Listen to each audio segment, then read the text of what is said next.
आज हम आप लोगों के बीच में लेकर आए हैं रासायनिक अभिक्रियाएं कैसे होती हैं। एक छोटा सा प्रैक्टिकल आप लोगों के मध्य में कराएंगे और समझेंगे प्रयोग संख्या 1 रासायनिक अभिक्रियाएं।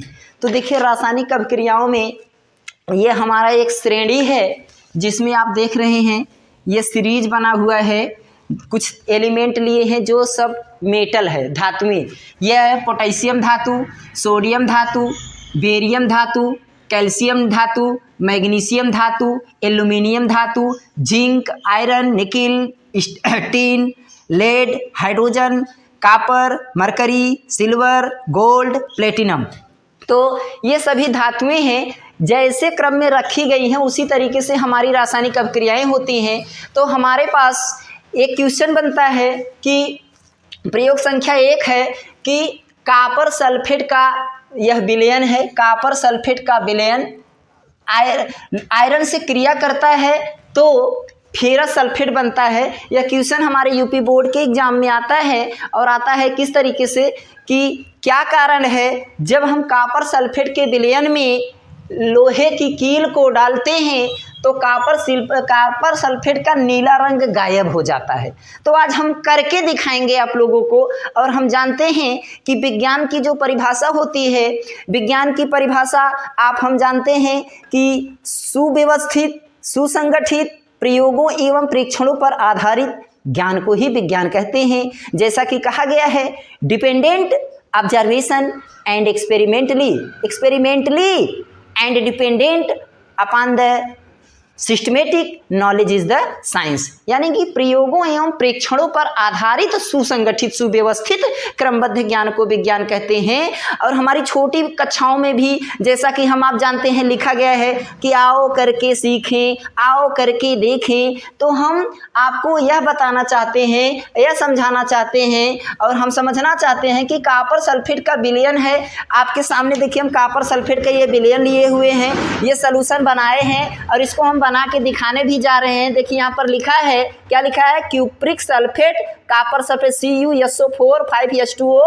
तो कॉपर सल्फेट का ये विलयन है, ये आता है और इसको हम ले करके आपके सामने बनाने जा रहे हैं। और ये सॉल्यूशन देखिए बना करके तैयार किए हैं, आपको बना के दिखा दे रहे हैं हम कि देखिए कॉपर सल्फेट का ये हम विलयन निकालने जा रहे हैं।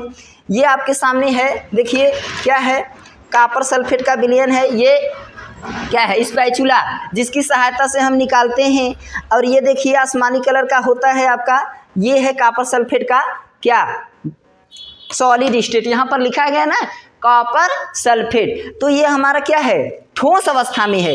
लेकिन यहाँ पर लिखा गया है एक्वस का मतलब कॉपर सल्फेट का विलयन। तो अब हम इसको कॉपर सल्फेट का विलयन बनाने जा रहे हैं।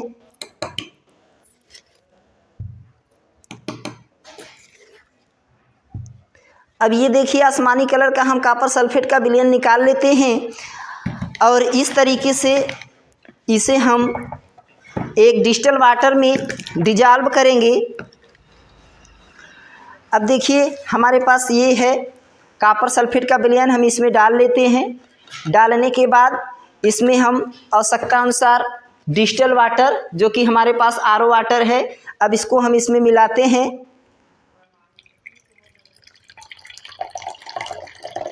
और देखिए आपका अब इसको हम इसको डिजॉल्व करेंगे, डिजॉल्व कर लेंगे अच्छे से।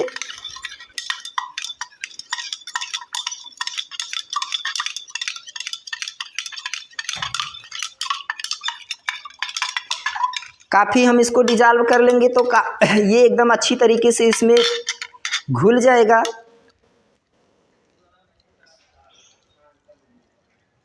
देखिए इसके रंग में कोई अंतर नहीं है। अब हमारा यही सलूशन, ये हम पहले से एक्सपेरिमेंट करने के लिए बनाए हुए थे। और आपके सामने देखिए एकदम ब्लू कलर का, नीले कलर का कॉपर सल्फेट का विलयन हमारा एकदम देखिए मैचिंग एकदम तैयार हो गया। तो कॉपर सल्फेट का विलयन हम इस तरीके से आपके बीच में तैयार किए। और कॉपर सल्फेट के विलयन को तैयार करने के बाद अब जैसे हम इसमें डाल लेते हैं, अब हम आपके सामने एक्सपेरिमेंट करने जा रहे हैं कि इसका एक्सपेरिमेंट क्या होता है, कैसे होता है। इसमें का देखिए जो इसका अस्तित्व तो ख़त्म है, इसको डिजॉल्व जो थोड़ा बहुत कचरे के रूप में है इसको हम नॉन वोलेटाइल मटेरियल कहते हैं, दूर कर देते हैं। तो हम आप लोगों ने कॉपर सल्फेट का विलयन बनाया। अब कॉपर सल्फेट का विलयन बनाने के बाद हम आप लोग क्या करेंगे, देखेंगे कि यह रिएक्शन कैसे होता है। हम आपके सामने अब बनाने जा रहे हैं फेरस सल्फेट।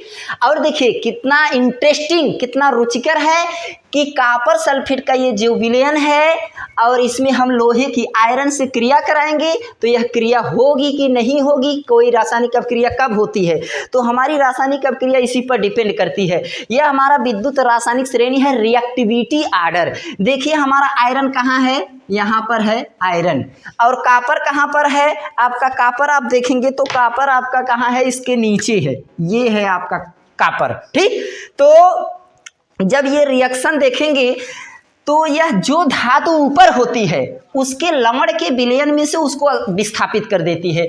तो देखिए कॉपर सल्फेट का विलयन है और ये आयरन है, आयरन धातु कॉपर से ऊपर स्थित है। तो जब हम इससे रिएक्शन कराएंगे तो कॉपर सल्फेट के विलयन को लोहे की कील से अब क्रिया कराएंगे, यानी कि लोहे से क्रिया, सॉलिड स्टेट, ये क्रिया कराते हैं। देखिए जैसे हम क्या है, एक स्टैंड लेते हैं और एक स्टैंड इधर लेते हैं, इसमें हम परख नली में थोड़ा सा कॉपर सल्फेट का विलयन डाल लिए हैं। और उसके बाद देखिए आपके सामने ये भी है, इसमें ही भी हम कॉपर सल्फेट का विलयन निकाल लेते हैं।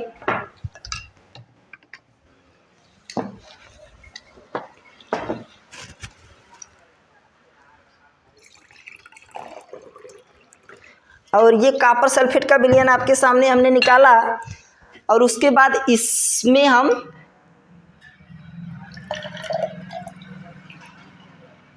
लगभग देखिए दोनों में आपका इक्वल है। कॉपर सल्फेट का विलयन ये है और ये है, दोनों का कलर एक जैसा है।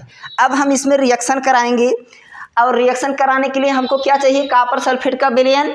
हमारे पास कॉपर सल्फेट का विलयन है। इसके बाद हमको क्या चाहिए, आयरन, आयरन अर्थात लोहे की कील। और हम आप जानते हैं कि जैसे यही लोहा है, आप देख रहे हैं आजकल हमारे आपकी दीवारों में ठोकने वाला ये जो लोहे का कील होता है, तो हम पतला सा कील लेंगे जैसे कि यह रिएक्शन करे। आफ्टर 10 मिनट में एक सलूशन में हम इसको डालेंगे और कॉपर सल्फेट के विलयन का जो रंग है वह धीरे धीरे नीला रंग गायब हो जाएगा और गायब हो करके यह आपका फेरस सल्फेट का हल्का हरा रंग का परिवर्तित हो जाएगा और एक आपका कलर उसी तरीके से रहेगा। देखिए बड़ा ही रुचिकर एक्सपेरिमेंट है आपके सामने और ये इसी तरीके से रासायनिक अपक्रियाएं होती हैं। अब ये हमारा क्या है, आयरन, आयरन की कील को हम इसमें कॉपर सल्फेट के विलयन में डाल देते हैं और डालने के बाद इसको हम 10 मिनट के लिए छोड़ देते हैं।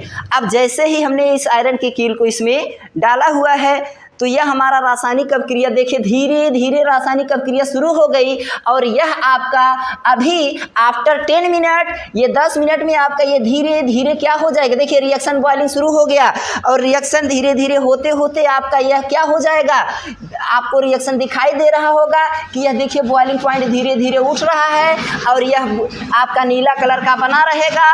और इसमें का जो कॉपर सल्फेट है, यानी कि अभी जो हमने इसमें क्या, ये आपका जो घोला हुआ था कॉपर सल्फेट, इसमें जो है वह आपके इस लोहे की कील पर जाकर के पूरा जम जाएगा और यह विलयन धीरे धीरे किसमें बदल जाएगा, पहले तो फेरस सल्फेट बनेगा और फेरस सल्फेट में जब बनेगा यह तो हल्का हरा रंग का बदल जाएगा। देखिए अगर आपको दिखाई दे रहा होगा तो बहुत ही ध्यान से आप देखेंगे तो यह हमारा रिएक्शन चालू हो गया है और यह विलयन वैसा का वैसा ही रहेगा। देखिए शायद आपको दिखाई दे रहा होगा यह विलयन धीरे धीरे आपको ग्रीन कलर का दिखाई दे रहा होगा, धीरे धीरे इधर नीचे की तरफ हल्का यानी कि लाइट ग्रीन कलर हो रहा होगा। इसका मतलब है कि इसका कॉपर सल्फेट का विलयन जो है वह क्या हो रहा है, आयरन की कील पर आकर के जम रहा है। और यह ऐसी प्रोसेस होती है, लोहे में से क्या होता है, इलेक्ट्रॉन त्याग करता है। जब आपका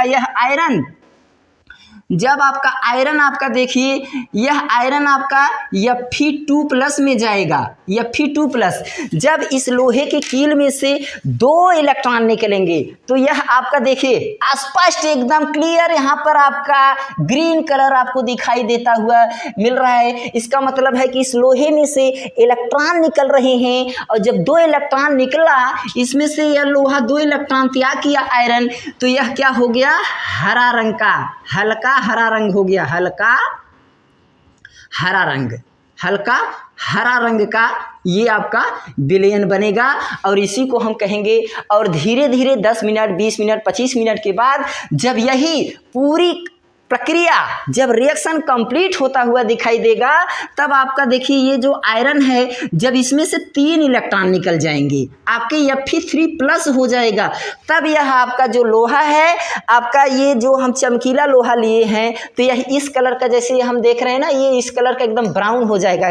कहने का मतलब इसमें जो copper sulphate 1 gram milligram decigram जो भी घुला हुआ होगा, वह इसी लोहे के कील में आकर के, इसी देखिए लोहे के कील में आकर के क्या होगा, इसी में चिपक जाएगा और हमारी यह रासायनिक अभिक्रिया कंप्लीट हो जाएगी। तो इस पर आकर चिपकेगा, देखिए नीचे एकदम आपको लाइट ग्रीन दिखाई दे रहा होगा। और इसके बाद यह धीरे धीरे रिएक्शन जब होगा तो यह क्या हो जाएगा, भूरे रंग का हो जाएगा।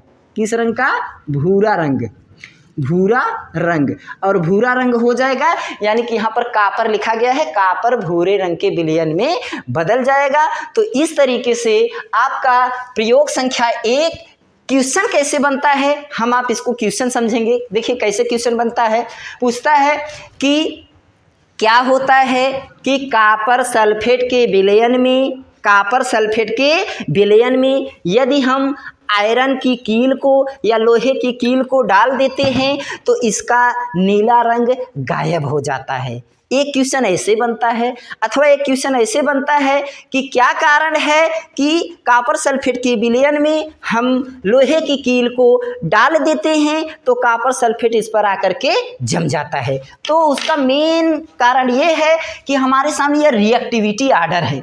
तो जो भी यह एक विद्युत रासायनिक श्रेणी होती है, विद्युत रासायनिक श्रेणी में जो धातुएं ऊपर की ओर स्थित होती हैं वह अधिक मोर रिएक्टिव एलिमेंट होती हैं, अधिक क्रियाशील धातु होती है। तो अधिक क्रियाशील धातु उसके जो नीचे होती है वह कम क्रियाशील धातु होती है। तो यहां पर आप देख रहे हैं कॉपर सल्फेट का विलयन है और आयरन है, तो CuSO4 है और यह आयरन है। यहां पर देखिए आयरन है, आयरन क्या है, ऊपर स्थित है, कॉपर क्या है, नीचे स्थित है। तो यह आपका लेस रिएक्टिव एलिमेंट है, लेस रिएक्टिव मेटल है। यह लेस रिएक्टिव मेटल यानी कम क्रियाशील धातु है, कम क्रियाशील धातु है। यह कम क्रियाशील धातु है और यह क्या है, यह अधिक क्रियाशील धातु है कॉपर की उपेक्षा, अधिक क्रियाशील धातु है, अधिक क्रियाशील धातु है। तो इस तरीके से अधिक क्रियाशील धातु आयरन होने के कारण आपके सामने कॉपर सल्फेट के विलयन, जो कि हम लिखें कॉपर सल्फेट का विलयन नीले रंग का है। और आपके सामने देखिए नीला रंग हमने लिया था और इसमें लोहे की कील, देखिए रिएक्शन हमारा काफ़ी तेज हो गया है। अगर आपको दिखाई दे रहा होगा तो काफ़ी तेज रिएक्शन हो गया। और अभी आफ्टर 10 मिनट 20 मिनट में ये आपका पूरा ग्रीन कलर का हो जाएगा और ये आपका ऐसा ब्लू कलर पड़ा रहेगा। तो यहाँ पर आयरन की कील को हमने इसमें डाला, लोहे की कील जब इससे धीरे धीरे रिएक्शन हुई तो फेरस सल्फेट हल्का हरा रंग का बना। उसके बाद कॉपर जो है, कॉपर इसमें जो घुला हुआ है वह लोहे की कील पर आकर के जम जाएगा। तो इस तरीके से हमारी यह रासायनिक अभिक्रिया कंप्लीट होती हैं। इसी तरीके से और ढेर सारी रासायनिक अभिक्रियाएं आपके सामने हम अभी, जैसे यही है सोडियम की रासायनिक अभिक्रियाएं, सोडियम से हम रिएक्शन करा सकते हैं, पोटेशियम से करा सकते हैं, बेरियम से करा सकते हैं, मैग्नीशियम से। अभी जैसे हम इसी में हाइड्रोजन से, अब देखिए हाइड्रोजन से ऊपर की जो धातुएं होती हैं, अगर हम अम्ल ले लें, जैसे क्या है H2SO4, अब हम इसमें डाल दें क्या, सपोज दैट जिंक डाल दी, तो हम गैसें बना सकते हैं। तो यह रिएक्शन क्या करेगा, यह आपका ऐसे रिएक्शन कर लेगा, इसे जिंक सल्फेट आपका बना लेगा, क्या बनेगा ZnSO4।